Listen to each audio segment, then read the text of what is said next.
एक बार बुद्ध वन विहार में घूम रहे थे। तभी उन्होंने देखा एक युवक पहाड़ी की तरफ जा रहा है। वह बहुत ही क्रोधित लग रहा था, मानो वह किसी की हत्या करेगा या खुद आत्महत्या करेगा। इसी शंके के आधार पर बुद्ध उस युवक के पीछे पीछे हो लिए और जैसे ही पहाड़ी पर चढ़कर वह छलांग लगाने वाला था, बुद्ध ने उसे रोका। उस युवक ने कहा, यह मेरा जीवन है, मैं इसे जीऊं या इसे नष्ट कर दूं, इसके लिए मैं पूर्ण रूप से स्वतंत्र हूं। निसंदेह तुम जो चाहे वो करना, तुम्हें मैं रोकूंगा नहीं। लेकिन एक बार मेरी बात सुन लो। तुम मुझे अपना 10 मिनट समय दे दो और उस 10 मिनट में तुम अपने हथेलियों को खोल करके लंबी लंबी सांसें लो। उस युवक ने कहा कि मैं आपकी बात तो मान लेता हूं, लेकिन इसके बाद आप मुझे नहीं रोकेंगे। उस युवक ने जमीन पर बैठकर अपनी आंखों को बंद किया और हथेलियों को खोलकर लंबी लंबी सांसें लेने लगा। 10 मिनट के बाद वह धीरे धीरे अपनी आंखों को खोला। बुद्ध ने कहा, अब तुम जा सकते हो। और वह युवक उस पहाड़ी पर चढ़कर जैसे ही खाई की तरफ देखा, वह पीछे मुड़कर गौतम बुद्ध को देखने लगा, क्योंकि खाई को देखने से वह भयभीत हो रहा था। उसने गौतम बुद्ध के पास आकर बोला कि हे महाराज, आप कौन हैं मुझे पता नहीं, लेकिन आपने उस 10 मिनट में ऐसा क्या जादू किया कि मेरे अंदर से आत्महत्या करने का विचार ही खत्म हो गया। मुझसे मिलने से पहले तुम क्रोध की अवस्था में थे। क्रोध मनुष्य की सोचने समझने की क्षमता नष्ट कर देता है। उस वक्त तुम वही कर रहे थे जो तुम्हारा मन कह रहा था, लेकिन जैसे ही तुमने अपने आंखों को बंद करके अपने सांसों पर नियंत्रण किया, तुम्हारा क्रोध शांत हो गया। तुम्हारा मन और तुम्हारी बुद्धि शांत और स्थिर अवस्था में आ गए। मन और बुद्धि जब शांत अवस्था में होते हैं तो मनुष्य उचित निर्णय लेने के लिए सक्षम होता है, और तुमने भी वही किया। उस युवक ने कहा कि हे महापुरुष, आप कौन हैं? इतना तेजस्वी पुरुष मैंने आज तक नहीं देखा। जगत के सभी लोग मुझे बुद्ध कहते हैं। बुद्ध की इन बातों को सुनने के बाद वह युवक बुद्ध की चरणों में गिर पड़ा। हे बुद्ध, आप मुझे क्षमा करें। यह सभी गलत काम मैं अपने पिता को सबक सिखाने के लिए करने जा रहा था। बुद्ध ने कहा कि आत्महत्या किसी भी समस्या का समाधान नहीं है। अगर हम शरीर को नष्ट ही कर देंगे तो फिर समाधान कैसे करेंगे? समाधान शरीर के रहते हुए किया जा सकता है। युवक ने कहा कि आप सही कह रहे हैं बुद्ध, लेकिन आप नहीं जानते कि मेरे पिता ने मेरे साथ कितना गलत काम किया। वह मुझे हर समय अपमानित करते रहते हैं, यहाँ तक कि मेरे साथ रहने वाले मेरे दोस्तों को भी भला बुरा कहते रहते हैं।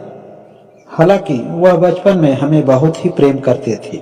जब मैं छोटा था तो उनकी इच्छा यही रहती थी कि मेरे पास बहुत ज्ञान हो, और इसी उद्देश्य से उन्होंने मुझे गुरुकुल भी भेजा। मैंने अपने पिता का मान रखने के लिए बहुत अधिक मेहनत किया। मैंने सभी वेद, पुराण और शास्त्रों का ज्ञान करके हर तरह का ज्ञान अर्जित किया। जब मुझे यह ज्ञात हो गया कि मैं पूर्ण रूप से ज्ञानी हो चुका हूँ, मुझसे बड़ा ज्ञानी कोई और नहीं है, तब मैं अपने घर को वापस आया।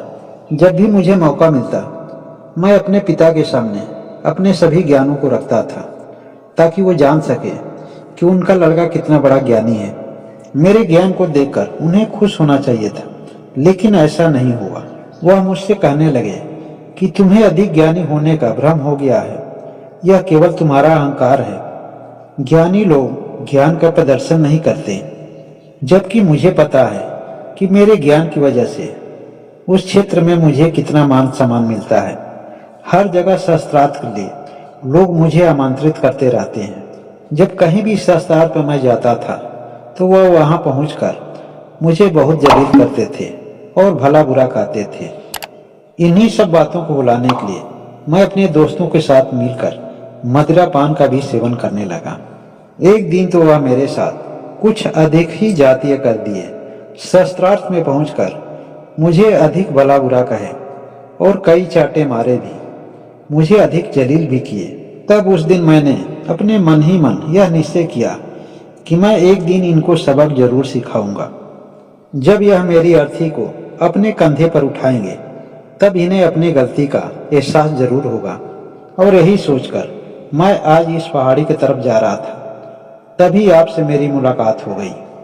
अगर आप आज नहीं मिले होते तो मैं निश्चित ही आत्महत्या कर लिया होता। बुद्ध ने कहा कि अगर तुम ज्ञानी हो तो तुम्हारा ज्ञान कहाँ था जब तुम आत्महत्या करने जा रहे थे, क्योंकि ज्ञानी पुरुष तो कभी आत्महत्या नहीं करते हैं।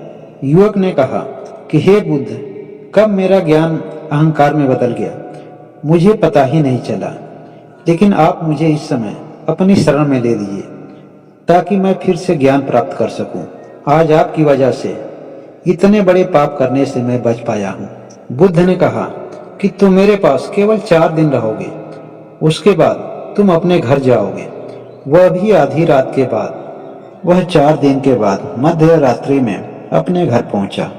उसने देखा कि उसकी माँ बीमार है और उसके पिता उसकी माँ के पास बैठे हुए थे। उसकी माँ उसके पिता से कह रही थी कि अगर आपने अपने लड़के के साथ इतना जातीय नहीं किया होता तो आज मेरे साथ वह जरूर होता। उसके पिता कह रहे थे कि मैं तो केवल उसका अहंकार तोड़ना चाहता था, मेरे उसके प्रति कभी भी कोई गलत भावना नहीं रही है। मैं तो बस इतना चाहता था कि किसी न किसी तरह से उसका अहंकार खत्म हो जाए। उसके दोस्त हों या ज्ञानी पंडित, उतनी बड़ी भीड़ में हमें कोई ऐसा नहीं मिला जो उसके अहंकार के बारे में उसे बता सके। मुझे क्या पता था कि मैं अपने लड़के की बुराई को दूर करते करते एक दिन मैं खुद ही उससे दूर हो जाऊंगा। अगर मैं जानता तो यह कभी नहीं करता। लेकिन तुम चिंता मत करो, मैं कहीं न कहीं से उसे खोज कर जरूर लाऊंगा। तब उसकी माँ ने कहा कि मैं उसे अगल बगल हर जगह खोज चुकी हूँ, वह कहीं नहीं है। एक जगह हो सकता है, बगल वाले गांव में बुद्ध आए हुए हैं, मुझे उम्मीद है वह जरूर वहीं पहुंचा होगा। उसने कहा कि सुबह होते ही मैं बुद्ध से जाकर जरूर मिलूंगा। वह युवक कोने अंधेरे में खड़ा होकर सभी बातों को सुनता जा रहा था और उसकी आंखों से आंसुओं की धार बहती जा रही थी। वह लौटकर बुद्ध के पास गया और बुद्ध से कहा कि हे बुद्ध, आपने मुझसे होने वाले बहुत बड़े पाप से बचा लिया। मैं अपने पिता का बहुत बड़ा ऋणी हूँ। बुद्ध ने कहा कि कल सुबह में ही तुम्हारे पिता मेरे पास आएंगे और तुम उनके साथ जाकर उनका ऋण उतारने का प्रयास करना। उस युवक ने कहा, अवश्य ही बुद्ध, लेकिन मैं चाहता हूँ कि कुछ दिन आपकी शरण में रहकर मैं आपसे ज्ञान ले सकूं, ताकि मैं दोबारा जीवन में आप किसी दूसरे तरह का पाप ना कर सकूं। आप अवश्य ही रह सकते हो, यह संघ सबके लिए खुला है, लेकिन इससे पहले तुम्हें अपने पिता से आज्ञा लेनी पड़ेगी। और वह युवक ने ऐसा ही किया। दोस्तों, इस कहानी से यही शिक्षा मिलती है कि कभी भी किसी कारणवश लोगों को आत्महत्या नहीं करना चाहिए, क्योंकि आत्महत्या जीवन का सबसे बड़ा पाप है। यह मेरी कहानी किसी भी एंगल से अच्छी लगी होगी तो इसे लाइक करके अपने कमेंट द्वारा अपनी अभिव्यक्ति जरूर करें। और जो लोग अभी तक इस चैनल को सब्सक्राइब नहीं किए वह सब्सक्राइब करके बेल आइकन की घंटी को जरूर दबाएं, ताकि आगे आने वाली वीडियो आप तक आसानी से जरूर पहुंच जाए। धन्यवाद।